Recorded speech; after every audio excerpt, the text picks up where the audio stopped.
اس قدر clear cut بات جو ہے یہاں آئی ہے کہ رسالت کا اصل مقصد کیا ہے؟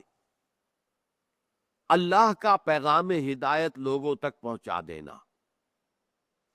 اللہ اس پر قادر ہے کہ ایک کتاب جو ہے وہ ہر انسان کو بھیج دیتا، قادر ہے، لیکن نہیں۔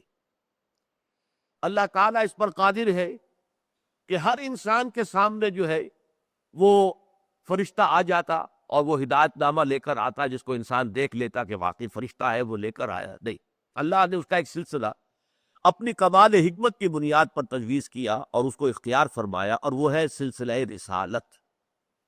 سلسلہ کسے کہتے ہیں؟ زنجیر کو۔ تو سلسلہ رسالت کی دو کڑیاں، یہ دو کڑیوں پر مشتمل ہے۔ دیکھیے، اللہ وراء الورا ثم وراء الورا ثم وراء الورا ثم وراء الورا، اور انسان ثم رددناہ اسفل سافلین، بہت نیچے۔ شوخ و گستاخ، یہ پستی کے مکین کیسے ہیں؟ یہ جو جواب شکوہ میں جو بات جو ہے فرشتوں نے کہی کہ یہ کون انسان ہے جو اس طرح گستاخی کے ساتھ اللہ سے بات کر رہا ہے؟ شوخ و گستاخ، یہ پستی کے مکین ہے تو سب سے نیچے، اسفل سافلین۔ اور یہ اس قدر اللہ تعالیٰ کے ساتھ شوخی برت رہا ہے، جو اس علامہ اقبال نے جو شکوہ کے اندر جو کیفیت اختیار کی۔ اب اس وراء الورا وراء الورا وراء الورا ہستی سے اس پستی کے مکین کو پیغام بھیجنا ہے۔ ایک پیغام اللہ براہ راست بھی بھیج سکتا ہے بغیر کسی فرشتے کی درمیان میں کسی کڑی کو استعمال کیے۔ اس کو ہم کہتے ہیں الہام، دل میں ڈال دیتا، القاء، کسی فرشتے کی ضرورت نہیں ہے، اللہ براہ راست القاء فرماتا ہے۔ اللہ نے براہ راست حضرت موسیٰ علیہ السلام سے بات بھی کر لی، صرف یہ کہ اوٹ تھی، پردہ تھا، بے ورائے حجاب تھا، اللہ روبرو نہیں تھا، لیکن آواز اللہ کی تھی۔ یہ اللہ سارے طریقے اختیار کر سکتا ہے، لیکن اللہ نے جو مین طریقہ اختیار کیا وہ سلسلہ رسالت ہے۔ اس سلسلہ رسالت کی دو کڑیاں ہیں۔ اللہ سے لینے والا ہے فرشتہ۔ فرشتہ مخلوقات میں بہت بلند مقام پر ہے، فرشتے میں کوئی نفس سرے سے ہے ہی نہیں۔ فرشتہ نورانی ہے، نور سے تخلیق پایا ہے، لہذا اللہ سے لیتا ہے فرشتہ۔ لیکن فرشتہ بھی مخلوق ہے، مخلوق ہونے کے ناطے وہ انسانوں کی صف میں بھی ہے، انسان بھی مخلوق، جن بھی مخلوق، فرشتہ بھی مخلوق۔ لہذا اللہ سے لیا فرشتے نے اور پہنچایا انسانوں میں سے کسی منتخب شدہ انسان کو۔ اب اس انسان کی ذمہ داری ہوئی کہ وہ اپنے ابنائے نو کو پہنچائے، اس لیے کہ ان جیسے انسان ہے، جیسے اس کے دو ہاتھ دو پاؤں ہیں، ایسے انسانوں کے دو ہاتھ دو پاؤں ہیں، جیسے اس کی دو آنکھیں ہیں، ناک ہے، کان ہے، اسی طرح ان کے بھی ہیں۔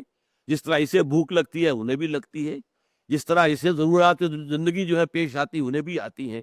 تو اس اعتبارات سے وہ گویا کہ ان کی صف میں ہے، وہ بھی بشر ہے۔ قل انما انا بشر مثلکم یوحی الی انما الہکم الہ واحد۔ فرق صرف یہ ہے کہ مجھ پر وحی کی گئی ہے، اور اس وحی کا لب لباب کیا ہے کہ تمہارا الہ ایک ہی اللہ ہے، واحد ہے، کوئی اس کا ساتھی نہیں۔ تو یہ ہے جس کو میں نے سلسلہ نبوت سے تعبیر کیا۔ اب یہاں دیکھیے آیت کیا ہے، اللہ یصطفی من الملائکۃ رسلا ومن الناس۔ اللہ چن لیتا ہے، پسند کر دیتا ہے فرشتوں میں سے بھی اپنے پیغام بر، رسل، رسل رسول کی جمع ہے۔ ارسلہ یرسلو ارسالن، کسی کو بھیجنا، بھیجا، ارسلہ یرسلو ارسالن، ارسال، اس سے مرسل بھی بنتا ہے، مرسلین۔ فَلَنَسْأَلَنَّ الَّذِينَ أُرْسِلَ إِلَيْهِمْ وَلَنَسْأَلَنَّ الْمُرْسَلِينَ، سورہ اعراف کی یہ 6 آیت ہے، اس کو نوٹ کیجئے۔ وَلَنَسْأَلَنَّ الَّذِينَ أُرْسِلَ إِلَيْهِمْ، ہم ان سے بھی پوچھیں گے جن کی طرف ہم نے رسولوں کو بھیجا۔ وَلَنَسْأَلَنَّ الْمُرْسَلِينَ، ہم مرسلین سے بھی، جنہیں ہم نے بھیجا ان سے بھی پوچھیں گے تم نے ہمارا پیغام پہنچا دیا یا نہیں۔ تو مرسل یا رسول وہ ہے کہ جو ایلچی بنا کر بھیجا جائے۔ اب پہلا مرسل کون ہے، پہلا رسول کون ہے؟ رسول ملک۔ فرشتوں میں سے اللہ نے چن لیا ہے حضرت جبرائیل علیہ الصلوۃ والسلام۔ ان اللہ یصطفی من الملائکۃ رسلا ومن الناس، اور لوگوں میں سے بھی چن لیتا ہے۔ لوگوں میں سے چنا ابراہیم کو، لوگوں میں سے چنا موسیٰ کو، لوگوں میں سے چنا عیسیٰ کو، لوگوں میں سے چنا نوح کو، ہود کو، صالح کو، شعیب کو، لوط کو علیہم الصلوۃ والسلام، اور بالآخر چنا محمد الرسول اللہ صلی اللہ علیہ وسلم۔